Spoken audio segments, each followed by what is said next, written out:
जो 18, 20, 22, 24 साल की उम्र में हार्मोन्स काम करते हैं ना, अभी आप जिस दौर में हैं, इस दौर में यदि आपको कोई ऐसा व्यक्ति मिल जाए जिसके लिए आपका मर मिटने का मन करे, इस दौर में ऐसा हो सकता है, बड़ी बात नहीं है। इसमें आपकी गलती नहीं, हार्मोन्स उछल रहे हैं आपके ज्यादा, उसकी गलती है।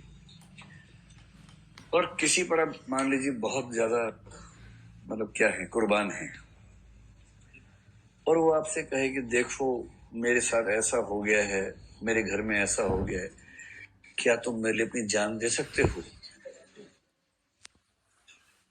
तो अधिकांश बच्चे बोलेंगे बस इतनी सी बात, अभी बताओ कहाँ जान देनी है, और जाके शहीद हो जाएंगे। क्योंकि ये उम्र ऐसी है, इस उम्र में संभलते नहीं इमोशंस।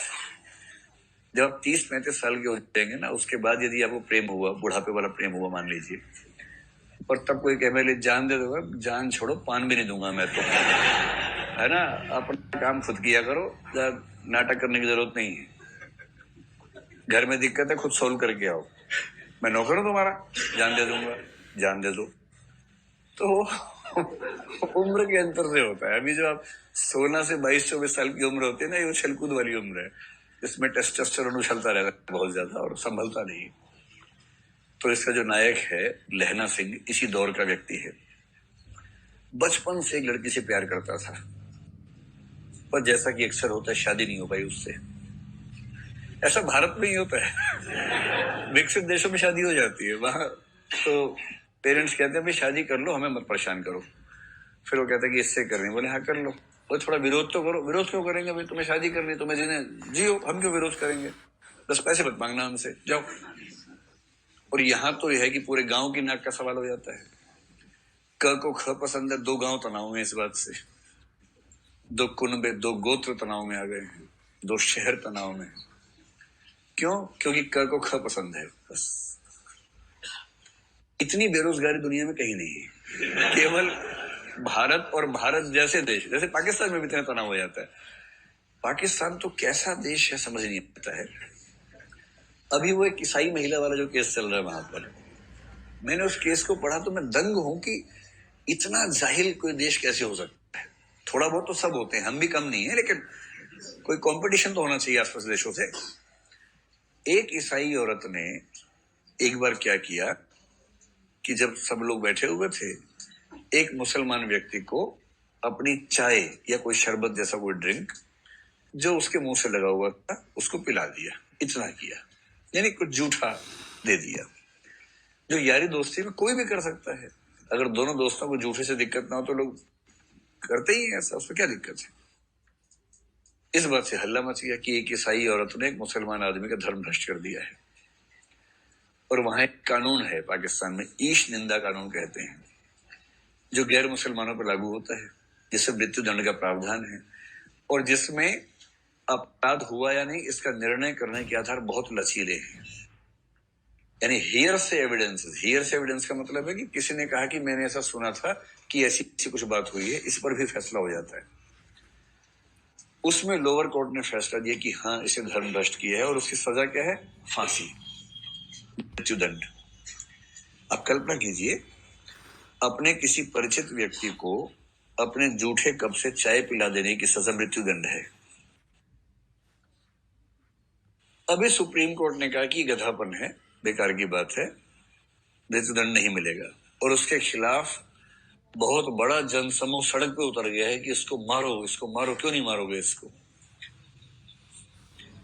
तो ये सब देख के लगता है कि भगवान ने अच्छा किया, हमें थोड़ा सा इस तरफ पैदा किया, बॉर्डर के। चांस की बात है, भगवान से गलती से मिस्टेक हो जाती, वहां हो जाता। बाल बाली तो बचे हैं, जो उत्तर भारत वाले हैं। मैं तो दिल्ली में पैदा हुआ तो 500 किलोमीटर से बचा हूँ, जो बिहार से उनको फिर भी 1000 के आसपास मिल गया, और वो बांग्लादेश में जा सकते थे। उनको भी तो खतरा है। बहुत भगवान का 1000 बार धन्यवाद कीजिए कि अब सही देश में हो गए, वरना आसपास बर्मा, अगर बर्मा में होते, और कौन सा वो है, हाँ वो रोहिंग्या होते, पाकिस्तान में गैर मुसलमान होते, बांग्लादेश में कुछ भी होते, गाय कछुआ कुछ भी होते,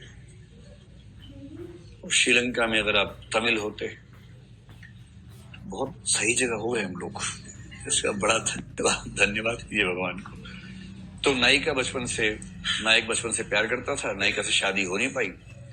नायिका की शादी हुई जिससे वो गया हुआ है एक युद्ध में, लड़ाई में, उसकी जान खतरे में है।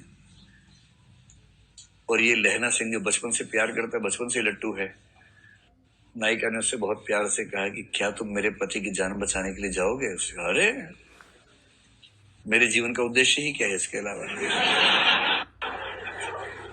ये बेरोजगार नायक एक कंसेप्ट है।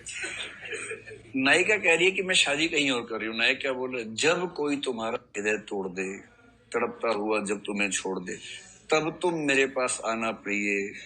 ये बेरोजगार खड़ा है, खड़ा ही रहेगा तुम्हारे लिए। ये वाली जो थीम है ना प्रेम की, ये एक जमाने में चला करती थी। आजकल तो इसका कोई महत्व रह नहीं गया है। आजकल तो क्या है, तू नहीं कोई और सही, कोई और नहीं कोई और सही। बहुत लंबी है जमीन, मिलेंगे लाख हंसी, इस जमाने में सनम तू अकेली तो नहीं। आजकल का ये है। ऐसा होता है, समय बदलता है, प्रेम की धारणाएं बदलती हैं, प्रेम करने वालों का मूड बदलता है। तो लहना सिंह ने कहा क्यों नहीं। लहना सिंह उसके पति को बचाने के लिए युद्ध में गया और उससे अपनी जान दे दी। और जान देते हुए उसके मन में एक ही बात है, उसने कहा था। अरे उसने कहा तो जान दे देंगे, उसने कहा था। तो बेरोजगार प्रेमी का जो कंसेप्ट है हमारे समाज में, उस जमाने में इस तरह से दिखता था। इस कहानी में कुछ बड़ी खास बात करेंगे। तो एक टोकरी भर मिट्टी हो गई, उसने कहा था। एक शुक्ल जी की कहानी, जो पहली कहानी होते होते न हो सकी, 11 वर्ष का समय।